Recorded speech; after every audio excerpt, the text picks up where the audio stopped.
Hello and welcome to Post-Burnout.com interviews. Post-Burnout.com is a culture website dedicated to venerating burnt-out artists the world over. My name is Aaron Kavanagh and I'm the website's founder and editor-in-chief. This is our website's podcast where we publish the full interviews from our site's articles and sometimes release exclusive episodes. In this edition of Post-Burnout.com interviews, the Northern Irish singer-songwriter and former X Factor star Janet Devlin returns to discuss her latest single Houston, her upcoming deluxe edition of her previous album titled Not My First Emotional Rodeo, the music industry, AI-generated music and its implications, how transitioning to country has benefited her appreciation of life, sobriety, her upcoming album, and much more. Janet will be performing live at the Long Road Festival in Stratford Hall, UK on August 22nd. She'll be performing at the British Country Music Festival in Blackpool, UK on August 31st, and she'll be performing a headline show at Colours and Hooks in London on October 16th. Tickets for all of those shows are available in the description of this episode. Thank you very much and enjoy.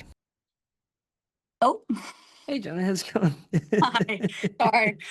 Minor Hello. tech issue there. How you been?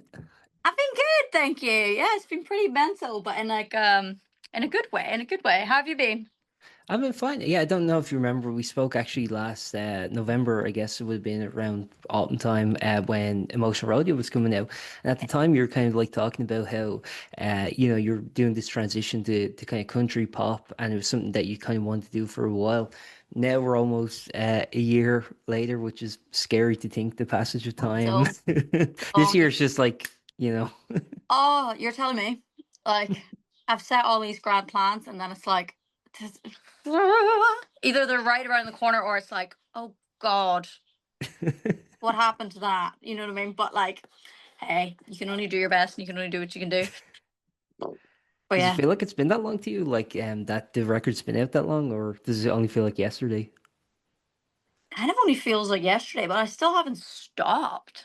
Yeah, You know what I yeah. mean? So it's like the passage of time does not exist to me because, like, it's always that way in music though. It's like you've put something out, but even before you've even put that out, you're already working on the next thing. Yeah. So, well, I mean that's kind of true. I mean, I came back to England in January and I booked out my entire February, a whole month just for writing because the label passively were like, "Oh, how would you feel about going out to Nashville and recording another album?" I was like, "Yeah, yeah, yeah, totally. Book it in, book it in, book it in."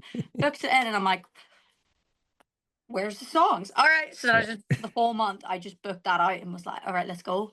So there's like two projects in tandem. I mean, since actually that release, we've had two like really big kind of I guess kind of country pop songs. One being Chaperone's The Fixer, and the other being Sabrina Carpenter's Manchild. Do you kind of got like, oh, I got in at the right time? Where you're like, you fucking stole my thunder. True to form, I've been planning going into country for so long, um, and like as a lifetime follower of country, I understand that it comes and it goes as far as like the charts per se. Yeah. Like seen it in the early 2000s, obviously. You know, whenever oh God, who like Shania Twain had all of her hits, and you had the "Love Is a Highway," uh, like all those big I always tunes. just think of the movie Cars when I hear that. I seen them live doing that in March, and like man's got pipes, and Yeah. he's funny as hell. And like, yeah, so I don't really. Do you know what? I'll be really honest because I get asked about that a lot. Like, how do you feel about country being back and you've been planning whatever? For me, I don't really look sideways. You know what I mean? Like, I've always been under this belief of like run your own race. Comparison's a thief of joy. I don't need to know what everybody else is doing because that doesn't affect me. Yeah. Because I'm in my own wee lane. Maybe it'd be different if I was as big as Sabrina Carpenter or something. Then I'd be like, oh gosh, darn it. I really wanted to be the next queen of country. No, it doesn't really affect my life at all, realistically. If anything, just as a country fan, like it's nice to see more people dipping their toes in it. The listeners, there's a lot of people that maybe their whole life have gone, I've never listened to country. And now they're like, oh, I like a little bit of Zach Bryan. I like a little bit of Morgan Wallen, like Chris Stapleton's got a great voice. I like that people are, you know, taking an interest in it because it's a great genre. Yeah. Yeah, actually, we spoke about this. I was re-listening to our previous interview in prep for this, and we were actually talking about the popularity of country music in Ireland and how like massive it is. Is that the same in the UK, or are they kind of like, I don't know? Um, I don't think they'll ever catch up with Ireland as far as like my parents meeting at a country music dance. Do you know what I mean? My grandparents meeting at the dances. I just that might take a while, but I feel like that's because They're getting there. we have much more agricultural stuff back home. Yeah. And I think what annoys me is when people say about country where they say, "Oh, they just sing about the same old things," and you're like, I mean, I could say that about any genre, but Yeah. first and foremost, some people have a simple life, and in some ways, I'm very, very jealous. Like, loads of my mates are farmers. You know what I mean? Like, their lives, yeah, are pretty simple. They go out for beers with the boys. They're farming. They've got their truck. They've got their animals. They got their livestock. So it's like, just because it doesn't pertain to your life, doesn't mean that the whole genre is redundant because it appeals to a certain type of person. Mhm. Nor do you have to live that lifestyle to enjoy country music either. Um, I always find that, yeah, a little bit annoying. But country in the UK is definitely taking off. Um, I was speaking to a lot of people at Country to Country Festival, music festival, which is the UK, which is Europe's biggest country music Yeah. festival. And I I was think speaking. actually, I think they had something over here because I remember working with them at the Tree Arena. So Oh yeah, that was last year's. Yeah, because it this might year, have actually been before even. So they've been going yeah, for a while here. Yeah. yeah. I was speaking to ones that have been going since it started. And like for them, they're like, oh my God, yeah, like look at us now. We're in the O2. Yeah. Or was it Wembley? O2 or Wembley? O2. It was the O2. They're like, look at it now. Like we're in the fucking O2, like the actual arena. And I was like, that is a very good point. That is a very good point. So it is definitely taken off. Have they reached Gareth Brooks like 5 nights at Ireland's biggest arena? Maybe not just there yet, but we're getting there. And you could see it very apparently. Like, who was it? Was it Zach Bryan? I think it was Zach Bryan Yeah. coming over here and like Jesus. Like I didn't even try for tickets because I was like, nah, lads, you can have them because I'm not waiting in no queue for a fucking ticket. You know what I mean? Whenever you can go to like a local festival, country festival, and see amazing talent. Yeah. I think people have that expectation whenever you're in like the music industry. People are always like, "Oh, you could just like go backstage and get VIP and stuff." It's like, no, I'm on Ticketmaster. I'm kidding. Like you could, like I have, like I do have contacts that I probably could reach out to, but hey, Yeah. I like leaving people alone. Yeah. Because like I always have ones going, oh, can you not just do X, Y, Z? Could you not just reach out to such and such? And I'm like, I could do that. And they're like, oh, but they really like you. And I'm like, yeah, do you know why they like me? Because I Because leave them I alone. leave them alone. That's why. Do you know what I mean? I give people their peace. So nah, you could, but like I like going to things more so as a punter. Yeah, You know, me too. what do they need me backstage for? I just feel like a bloody like I'm in the way anyway. I supported Corey Kent on his London show last year, and I'm a massive fan of his. So I went out, did my thing before he came out, and I was just waiting in this wee middle room afterwards, and he was there, and I was like, I can't just leave straight away because then he's gonna think I'm avoiding him. But I went up, said my piece, said thank you, and then just was like, sayonara, leave him alone. I'm gonna go to the back and watch the show. You Yeah. know, so yeah, don't know. But definitely got bigger. Definitely got bigger. Yeah, I always feel like, if you're like backstage and stuff, you're like, oh, maybe I should help the stage hands out or something. Like maybe I should be doing Oh, I something. I wouldn't be do. able to relax in that. Yeah. You When I wouldn't be was able on to tour relax with in that scenario. You always feel kind of like you couldn't just have like a drink and just kind of like chill out or whatever in no, the no, no. back. There's an Yeah. Irish mammy that lives within me, and I Yeah. have to be helping. Like when I was doing that tour with Russell Crowe, I was like, right, I'll howl. I know you learn the set, and it's like I'll howl the door then for the boys when they come off stage, and I'll make sure that this is there, and da da da. You just get stuck in, don't you? I couldn't be one of those people that just like what do they call groupies? I wouldn't know. Yeah. I could never be one of those just sitting backstage. Nah, not for me. Well, have you found the transition to kind of the more country direction? Do you find that like the fans you've already had kind of like came with you, or do you find that you're kind of like accruing a new fan base? I mean, how do you feel about that? Oh, it's very funny. So quite a lot of my followers actually really do like country, anyways, because like a lot of even before went country, like the way I write and the way that I tell stories and music and stuff is a very country leaning trait. Yeah. So a lot of them naturally just like joined me in this transition, especially the ones like because when I do my online gigs, every birthday show used to be the country music show because it was my birthday and I could do what I wanted. So they've always known that I've loved country and that it would be a thing on the cards and stuff. But you do have a good few that are like, I don't really like country, but I love Janet. So I'll be here to support her and I'll buy her album and, this, that, and the other. And you know what? That means even more in a way because it's like, I appreciate that this maybe isn't the genre for you and you still listen to the album to find the songs that you do like. And because it's like I've been doing it 14 years, so I've had quite a few like people just kind of come along for the ride, for the whole time. And yeah, I'm glad that changing genre hasn't meant that they've just bailed either. You know what I Yeah. mean? Which is sweet. And then definitely like gathering quite a lot of new followers and stuff, which is really sweet. And like meeting people say at gigs and like they've come to see you or they only just heard like so a lot of people had only just maybe seen me at C2C, and they were very very lovely, and it means a lot because obviously performing in front of an audience that is country music followers is like probably if I thought about it, it would be quite stressful because you're like, oh my god, I got to impress them. But Yeah. I don't think too deeply now. Um, and they were all incredibly nice and like they've been super supportive. And it's been especially lovely for like young women or like women my age or even older, like for the girls to have like country from this neck of the woods that's what they like about it is the girly pop lyrics, where it's all a bit silly, a bit fun, a bit tongue in cheek. Um, yeah, they really appreciate it. So I'm like, all right, cool, I'll take it.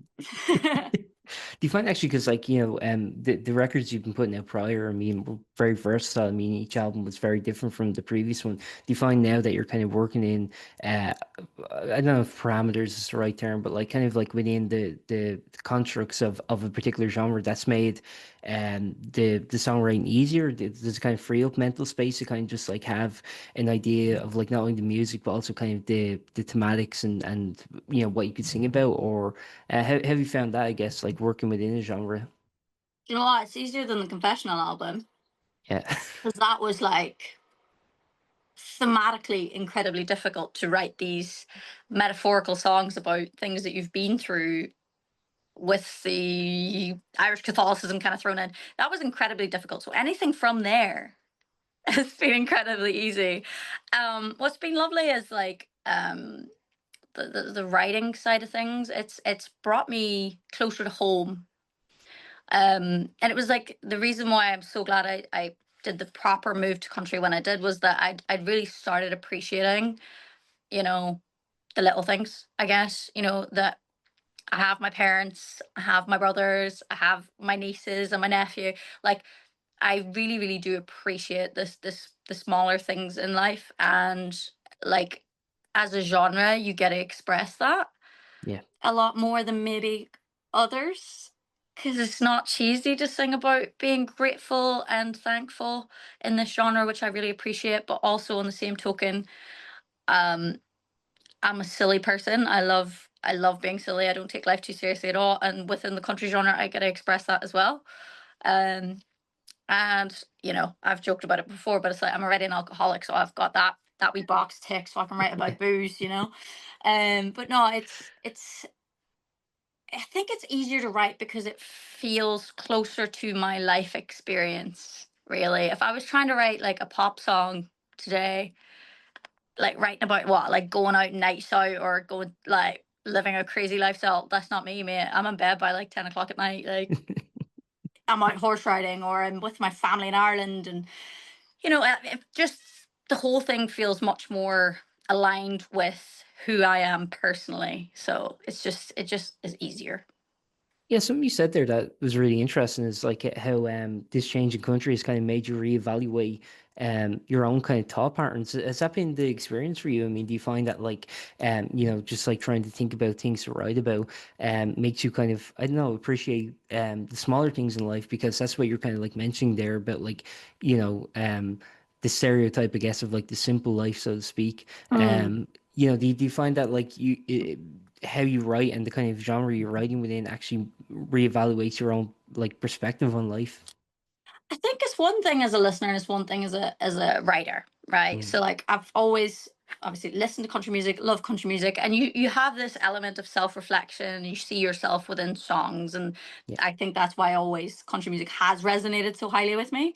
Um, but when you're writing a song, and when I'm writing a country song, and if I am going for a more sincere message, like you end up obviously reflecting on your life, and you see the holes. Maybe it's like, oh, I didn't write a song about that on that album, and I'd like to write a song about that on my album. And because it's a much because there's so much wholesomeness to the genre, then like you just naturally you're forced to reflect on your life because you're writing about it in the moment. So yeah. it's more so just like being in that place of reflection and gratitude to what you had, um, and then having a piece of art at the end of it. It means it's kind of with you forever. That like lovely warm feeling of, I don't know, just yeah, gratefulness. And in November, I mean, you're going to be coming out with not my first emotional rodeo, which is a great title, by the Thank way. It'd be like on the year anniversary. So is this kind of like a deluxe edition with the previous record, or how's the kind of structure, I guess, of this upcoming record? Yeah, so I actually don't know when it's coming out. Oh, That the EPK said November, so no. we're figuring it out. Um, so essentially, when I went out to Nashville for the first time to do emotional rodeo, I did like 24 songs. And then on my second trip out, I did a further 23 or 22 songs. Hmm. And the album was only 14 songs long. So, Yeah. yeah, I was left with this. And I still have so many tracks that haven't been used. The sad thing about putting out Emotional Rodeo was the fact that I had to cut songs. Because, you don't want to overload an album either, you know what Yeah. I mean? So, and the thing to consider when you're putting out an album for the people who actually listen top to tail is there has to be like a journey. You have to have the highs, lows, middle of the road. All of those things have to be considered. So some of my favorite songs didn't make it on the album. So it was a bit like, oh, Oh. bummer. So I always, especially when I came back from Nashville and I had the 24, I was like, what am I going to do with these? Like, I always kind of had in my head that there would be a deluxe. And then obviously it's like, oh, the album's called Emotional Rodeo. What's the deluxe going to be called? Easy peasy, not my first. So that was simple. So it's for me, it's just me being precious and wanting these songs to see the light of day, because they definitely feel in tune with emo rodeo and maybe not necessarily the next album. I say that maybe when I get to the putting together the next album, I'll be like, damn, why did I put that one on? We'll find out. We'll cross that bridge. But it's lovely. Like, I mean, I did one of the things that, because there's no covers on the last album, it was just all originals. But when I was out in Nashville, there was one day where we had like 20 minutes of studio time before everybody was like, all right, good night. Mm. So I was like, oh, can we go in and do like a cover of something? And then it's like, yeah, we'll cover. And like I might have mentioned in our interview before, but Oh Brother Where Art Thou, the Yeah. soundtrack, yeah, because it was so impactful to my life. Like I ended up doing a cover of I'll Fly Away. We did it live around two microphones. One of the guys playing his tummy, all of this. It's bonkers. No run through or nothing. They were like, what key? And I went, some good, that one. And we just went. So that little magical moment didn't fit on the album. And I was really sad because it was like a homage to my childhood and where the bluegrass or like country love started. So there was that, and then like just a bunch of songs that I love. Like Plastic Pistol is loved by the fans because it's I think it's a really fun song. They love and appreciate it as well. So that was also sad that it didn't make the album. So had to whack that on there. So there's actually 8 songs on the deluxe. So, and it's not like, and not that I'm shading on this at all, but like a lot of times when somebody does a deluxe, it's like, oh, a live version of the song on the album and another live version of the song on the album and a remix. And I'm like, Yeah. I think that, I get why people do that. But for me, it was like, no, no, no, let's whack 8 new songs on it because why not? You know? And there's one on it that's called Psycho X, which What's that about? it's the sore thumb of the record, to be honest, because I accidentally wrote a bloody pop song one day in the studio because I sometimes I'm just writing from my heart. I'm not actually thinking about like how it's going to be produced sometimes. Mhm. But I loved the song. So I still produced it up and still made it a thing. And I've just whacked it on the deluxe because I'm like, do you know what? Like realistically, I don't think many people are going to listen to the album top to bottom again. But it's just a good fun wee song. So there's a lot of little surprises on the way. Well, actually, because you mentioned when you were making the record, there was that consideration for, I guess, the kind of roller coaster of the journey. So I was wondering, like, when you add these like additional songs, do you kind of restructure the album to kind of accommodate these, or how's that kind of work? I guess in terms of like the actual overall structure and the feeling you're going for. So essentially, the original album will stay in its place, Hmm. and then I will try and. Well, I already have. I'm saying it's like I'm going to do it.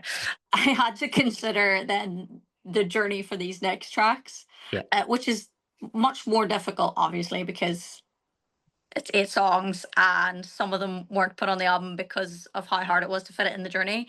But I've done my best to try and make it somewhat of a All you run. can do is your best. Exactly. But it ends on there's 2 covers, but like I explained, like the first one, but the second one was that I did for C2C in Belfast. I got to go on BBC Radio 2 breakfast show with Hmm. Scott Mills, which was absolutely bonkers as far as like achievements go. Because like I used to listen to the breakfast. You know what I mean? Being on the Yeah. breakfast was nuts. So they asked me to do a country cover, and I told them, oh, I'd love to do the Gambler. That was fine. Turned up on the day expecting, because every time you do a radio performance, they're like, yeah, so if you could just do that, but like the 1 minute, could you do it in 1 minute 20, 1 minute 30? It's always everything has to be cut, Yeah. cut, cut.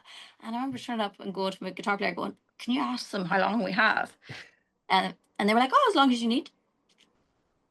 So like I was like, "Okay, right, fine. I got to do the whole song, grand."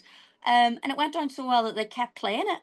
Like I had a single out that was on their playlist, but then they were playing The Gambler, and it was going down so well that I wanted to just get behind a microphone with my guitar player, not overthink it, just go right. Let's just play it like we played it.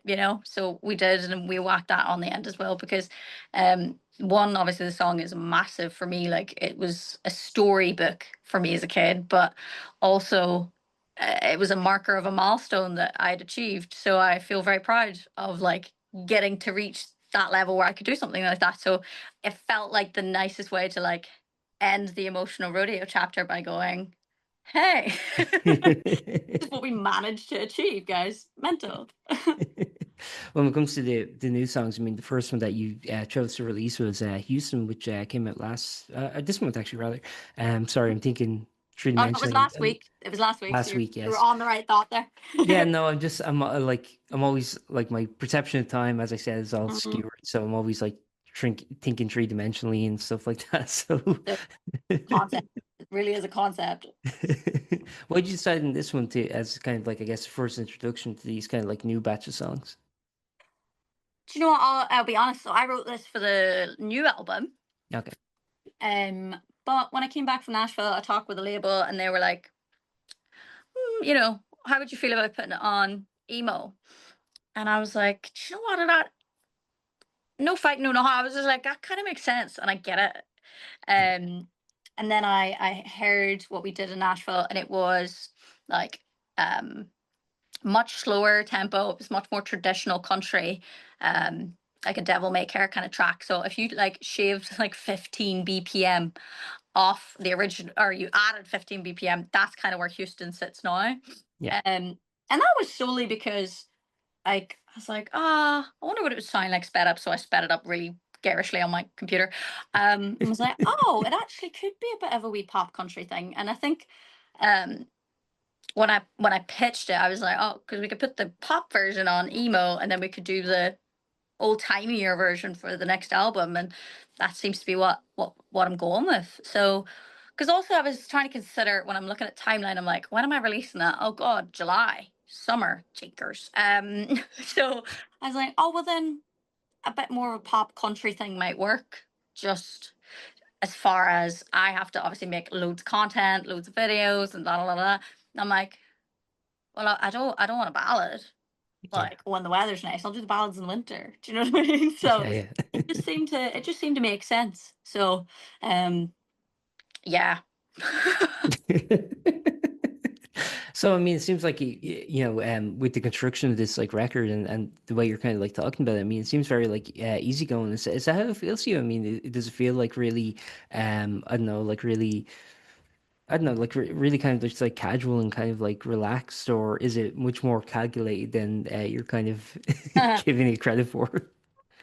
Obviously there's a lot of thought that goes behind things and a lot of structures. And if there was a live camera in the studio here with my management and stuff, you would see a lot of late night conversations and Yeah, all of these things. But for me, like I've made a promise to myself, like when I started this album, that my goal was to have fun, yeah, right? Because realistically, like especially as we were cruising our way into the recession that we're in, it was very apparent that it's like, well, you might not get to do this for the rest of your life, Janet. Like that's just the reality of it. Like when the general public don't have money, they don't have disposable income, which means they won't be able to buy your stuff, which yeah, means you could absolutely, through no want, you might not be able to do music anymore. That's a very real thing. And I remember whenever my team asked me, like, what's the goal with the album? I was like, I just want to have fun. Like, I love making music. I love the people that I've managed to gather around my project, and the band, my management, my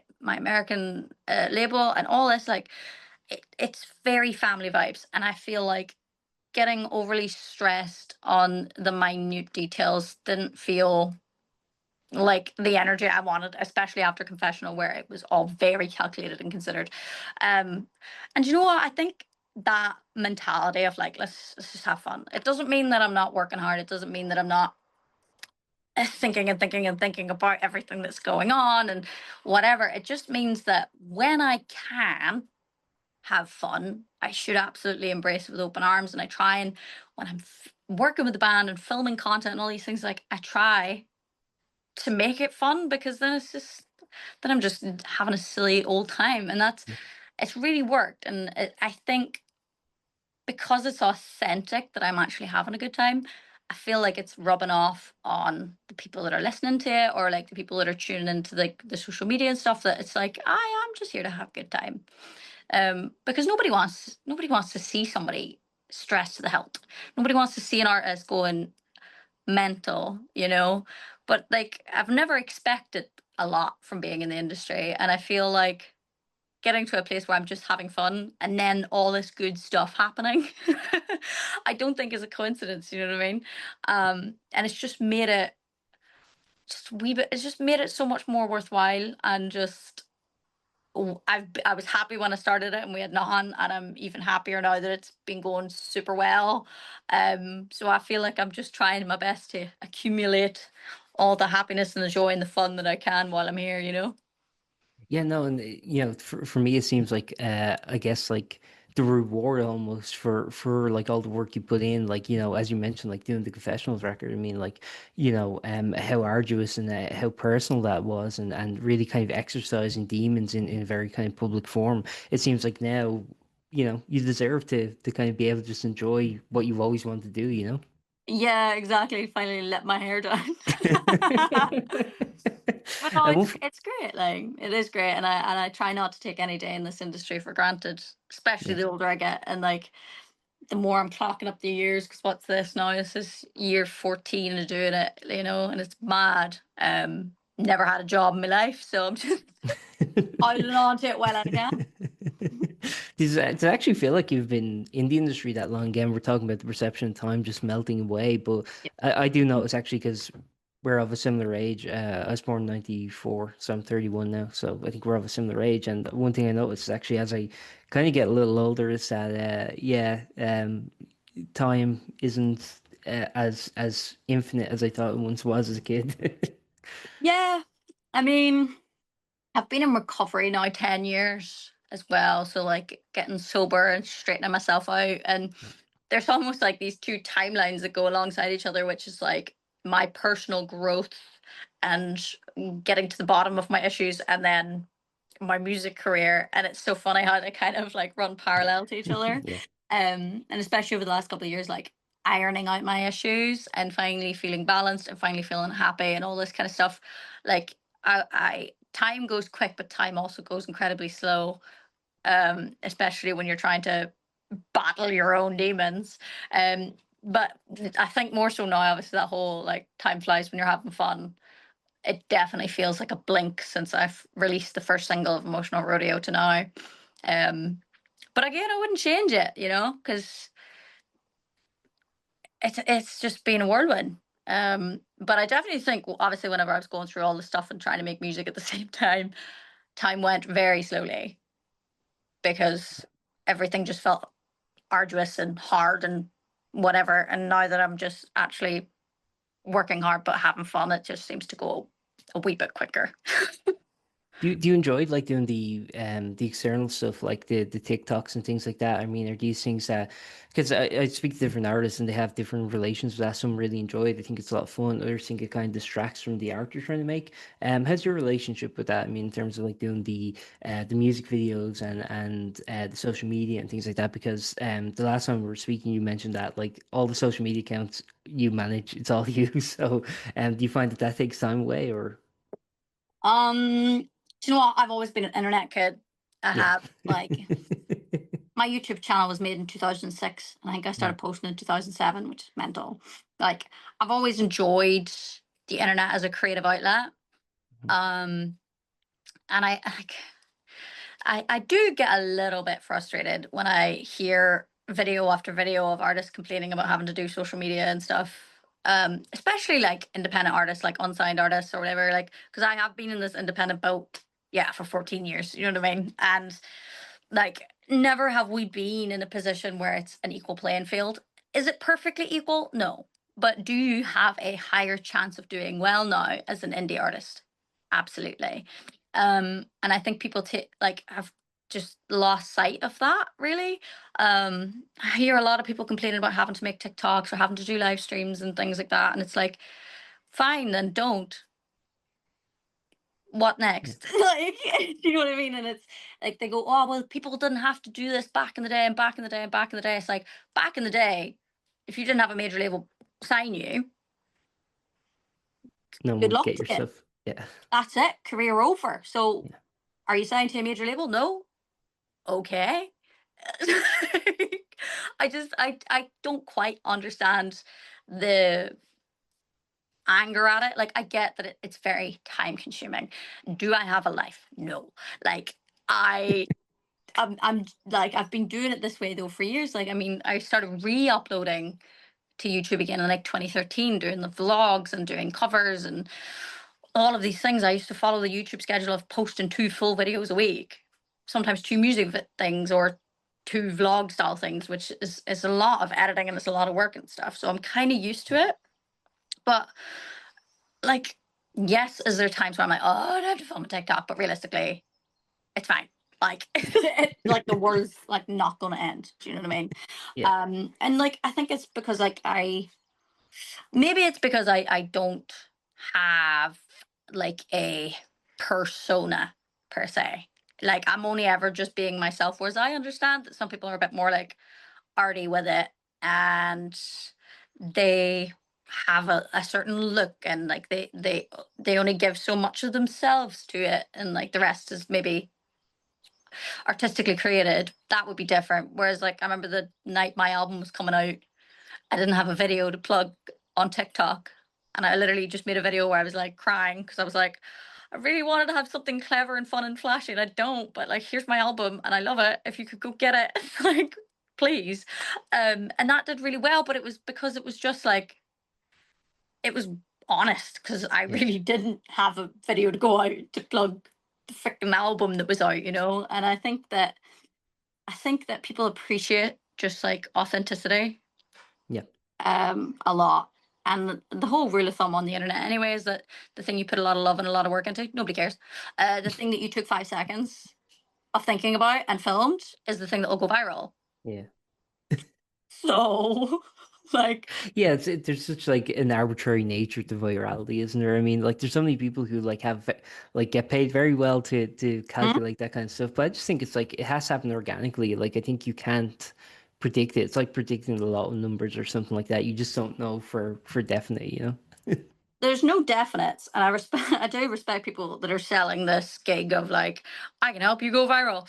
I'm Yeah. like, yeah, sure, buddy. But pitch that to other people. Like, I I'm not jaded. I just like I'm neurodivergent and I see patterns. And like I love it whenever I listen to someone, and this is not shady, and it's like I hear like these big massive artists like talking about how this song just, I woke up the next day and there was 200 videos to the sound and da da da da. And I'm like, yeah, your team totally didn't hire a UGC company to pitch out the song with a brief to all the micro influencers. And then, oh, yeah, 2 weeks later, it was the bigger influencers. You paid for 3 big influencers to do it as well. Oh, no, but it was like totally organic. It's totally off the cuff. Like I get the whole everybody's trying to sell and like oh my Yeah. god, it just like happened.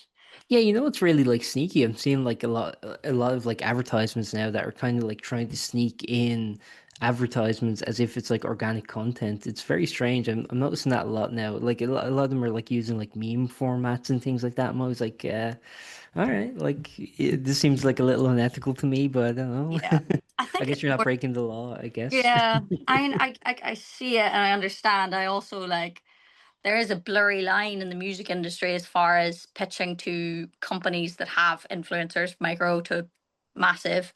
Mhm. They don't mark that as an ad, I guess. I Yeah. don't know. That's a bit of a gray area. Like, Yeah, because it used to be like, there was like, I think in the States, the FCC said you had and to, it's here too. if it's Everything like, has to yeah. have like ad. Yeah, Um, but like when it comes to like just putting like a song in your TikTok or your Instagram reel, I don't know how that works.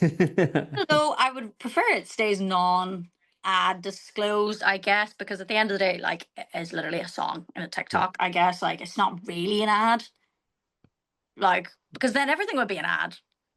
Yeah, I don't know. I don't know how It'd it be like, oh, I took works. I took my mate out for dinner and asked him to post about my moisturizer that I've worked really hard on. That's an ad.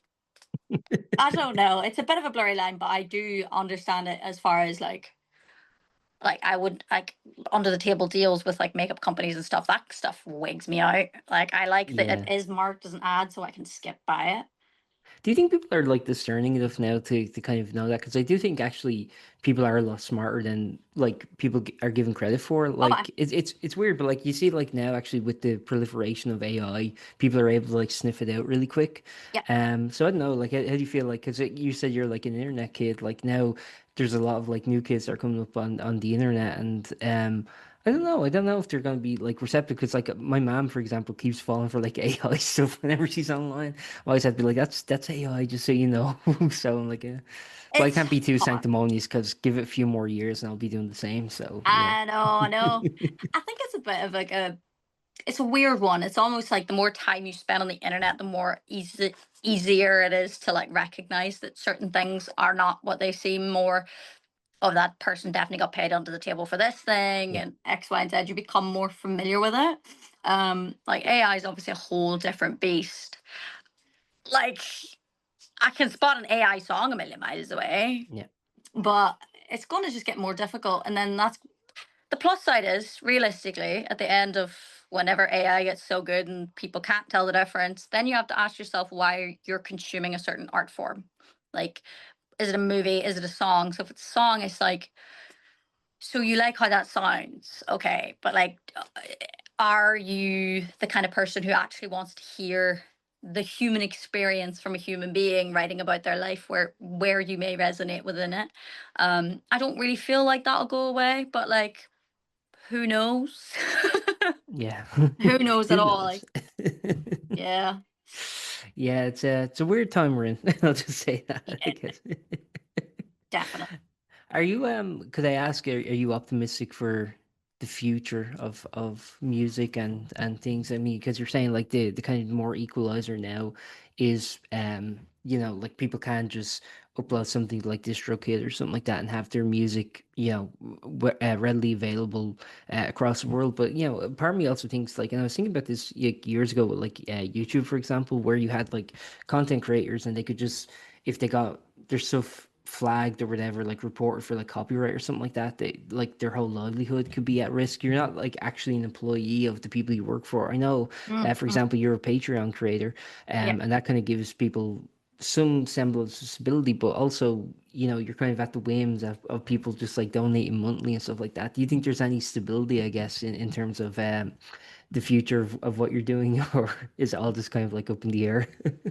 it's really hard. I mean, I've already been through it once. Like, I used to post regularly enough on YouTube that they recognized me as a creator. They published me in their top 100 creators list, and I went to events, went to creator events like with like gamers and like bloggers and whatever. And I was very much in it. And I made for what I was doing, I was making good money for it, like not amazing money, but like Sure. as someone who used to live on £25 a week, like it was good money from doing it. And then like they they created this new software, back end software, where the major labels came in and were claiming my videos as theirs, even though there was this magical little box that was like, so you're the rights owner of of this video do you own the rights to? And they would own the rights to the copyright of the writer and whatever. They didn't own the performance of the song, Yep. but yet they still ticked those boxes.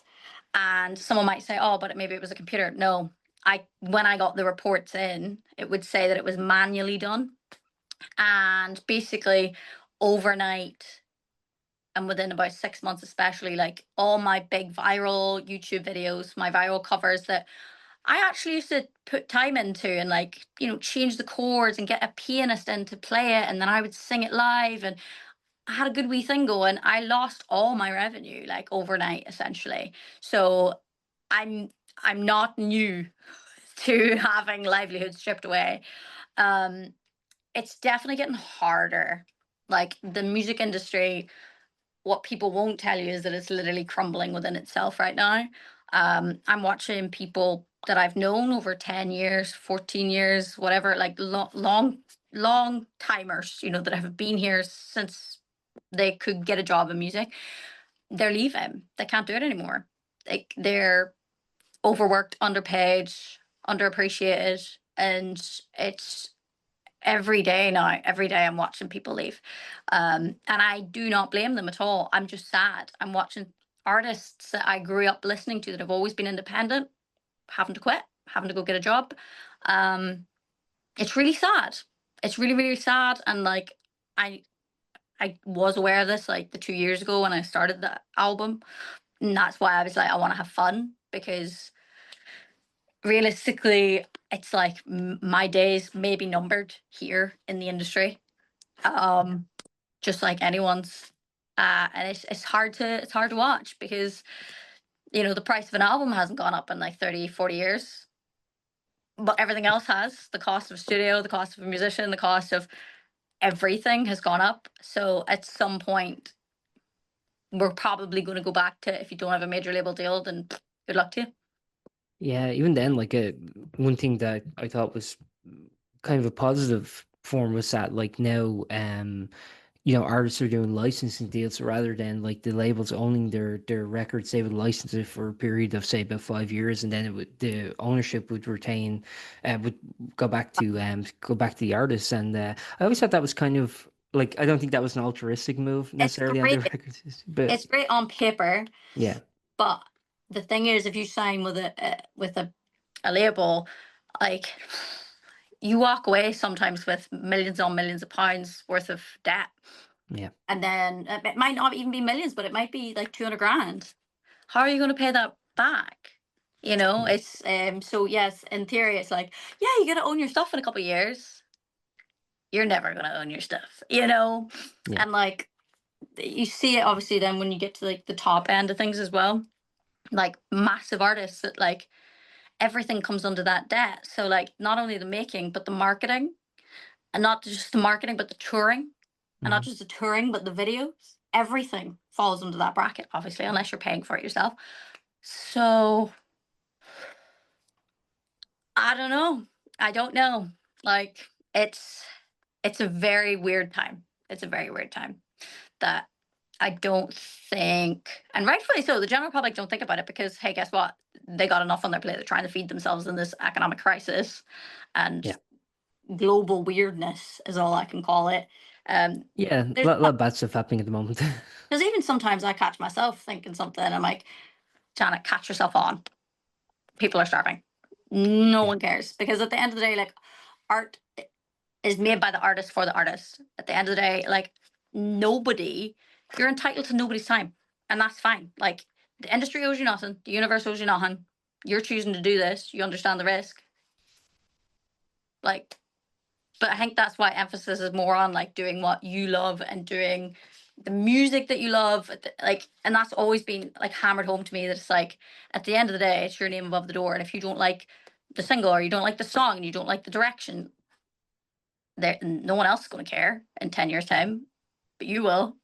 Yeah. So Yeah, no, it's a really interesting conversation. It's one that I don't really have any solid answers to, and I think like there is no we're all solid kind of answers. I think we're all free falling, you know what I mean? It's just Yeah. like, yeah, I don't know. But like, I think like, as you mentioned, I mean, doing it for art's sake and for the love of the craft is kind of, I guess, the only answer. I wish people could, uh, I wish there was more stability to artistic outputs. I'll just say that much. And not even just in music, but, film and literature and things like that. I think maybe literature is probably the most stable, perhaps, at the moment. I don't know. Even maybe then, I'm probably wrong in saying that, but it Not as seems bad like, as music because I learned that yeah. whenever I was doing the book. I was like, oh, this isn't this is definitely nowhere near as bad as what we're living. But if you think about the people employed to put out a book, Mhm. that is a very way much smaller team. When you think of an album, you might have 30 musicians on it. You Yeah. know, it's a very different process. Whereas as a writer, it's like I wrote the book and then I had an editor, and we went back and forth, and then ta-da, Yeah. you know, like very different. Like, so I don't know. I'll always cherish and appreciate art. And I think that's even when I went on my better rant about, indie artists complaining about having to make TikToks and stuff like that. At the end of the day, I'm not saying it to be mean. I'm saying it to hammer home that idea of like, no one's gonna plug this apart from you at the end of the day. You have to be there front and center singing about what you've made. You should be proud of it. You should be proud and want to put it out there and want people to hear it. And like being sad about having to be the front of that, it's like you can make art and not like release it. Yeah. But that is where the ego of the artist comes in because it's like, hey, I know I'm writing it for me, but also I want everyone to hear it, and I want it to be on radio Yeah. and this, that, and the other. And it's the duality of the artist. Really, it's like, yeah, not Yeah. wanting to be overly vulnerable, but being completely vulnerable in your art. Yeah. No, yeah, no, it's interesting. I think like, you are making you are making a personal statement too, but you also kind of hope it will resonate with people. I don't know, Yeah, it's always just like, you were kind of mentioning the arbitrary nature of who's successful and who's not, but it's like I do think there's a lot of calculation and determination that has to go into it, and then also part of it's dumb luck, and I think that's like a lot of things in life, you know? yeah. I think if anything, the thing that serves me the most is having done it for so long and having posted content for so long. And even going through the mill that I did, like in my personal life, I had to really sit face to face with myself and become my Yeah. own best friend. Hmm. And that means being proud of yourself. right? Like Yeah. for me, the biggest victory in this world is making it another year, still being able to make music, and still having that as my quote unquote job. But like, yeah, it will be sad if it comes crashing down, but I don't think it will be for long. I feel like sometimes as human beings, we have to learn things the hard way for us to actually assess what needs fixing and what might work. Um, so worst case scenario, we lose a little bit of the authenticity of music for a couple of years until people start getting really annoyed and really frustrated. It's like the rise and fall of indie films. Yeah. It went away and then it's coming back. And that's because people are like, oh, it's all very high budget and blah, blah, blah. I just want stories, and that's what you get from like indie stuff. And it'll all be fine. It's just the friends will lose along the way kind of thing. Yeah, no, actually, that's an interesting perspective. I mean, because like when you have longevity, I think you see the cyclical nature of things, and you see like how things kind of rise and fall. Does that give you kind of, I guess, solace in all this? Is knowing that I've been around and I've seen things come and go, and I'm still standing. I think my solace is like remembering 16-year-old me, no, even 10-year-old me, riding my pony up the mountainside of Ireland, singing songs to her. God bless her, she's suffered enough. And just being like, oh, I'd love to be a singer one day. I'd love to sing my songs to people one day. I'd love to da da da da. And on what scale that means to someone, okay. Like for me, it was just I want to do it and hope it goes as big as it can possibly go. But my ceiling might be here, or my ceiling might be where I'm living in right now, or it might be higher. Unfortunately, you don't know until you try. It's like gambling, and that's how the industry keeps you here. It's like you're only one big hit away from being Yeah. financially stable. Um, but at the end of the day, you just gotta be grateful. You just gotta do it because you want to do it. I think it'll naturally, like it always does, remove the people that are doing it for the wrong reasons and just have the people that are doing it for all the right reasons because they want to make art. Whether the general public like it or not, they're going to keep making art, like whether they're listening to it or not. And it will be fine at the end, but it's just going to be this bit of weird that we're going to ride it like a rapid. You know what I mean? Yeah. Oh, perfect, John. You've been very gracious for your time. I just want to ask one final question, then I'll let you get on with your day. I just want to ask. Actually, you mentioned the new record that you're working on. Would that be? Do you have kind of an idea of when people could expect that roughly? You can be as mum as you want about it. It's I very don't want to it's put any pressure on you. Just like, no, no, no, no, no. We have this conversation every week. So it'll probably my aim is to have the whole thing like vocal, because like it's all organic instruments and all this kind of stuff. So the actual making of that part is less difficult than me like getting in and vocaling. So like my deadline to have it all done by is like October. Um, but the thing with doing that means that like certain songs get done before the rest, and naturally it kind of falls in this order of what I what I like the most and what I yeah. want to like dedicate my time to getting done quicker. Do you get recency bias? Like, wait, yeah, you get fall in love with a new song, and then you're like, oh, I want to put all my focus on that, or No, the way I write's quite different. Like I have a big note that I just like add all my new ideas to. So even though I'm still coming up with new ideas, my focus is very much still on what I'm doing. And when I'm recording stuff, I'm like, hey Janet, that sentence kind of sucks. Do you want to rewrite that? Thank you so much. So you're still getting to kind of work your creative juices, but I'm good at going into the wee phases of it all. But like what I'm saying is that even though the album might not be like done until October, it's like with Emotional Rodeo, I might release a single from it way, way, way, way, way ahead of whenever these things get done. So it's always like when it comes to that actual planning of releases and stuff, that's out of my wheelhouse. perfect. Thanks very much for your time, Janet. It's nice talking to you again. Is there anything you'd like to add before we wrap up? Anything I failed to cover? Ooh.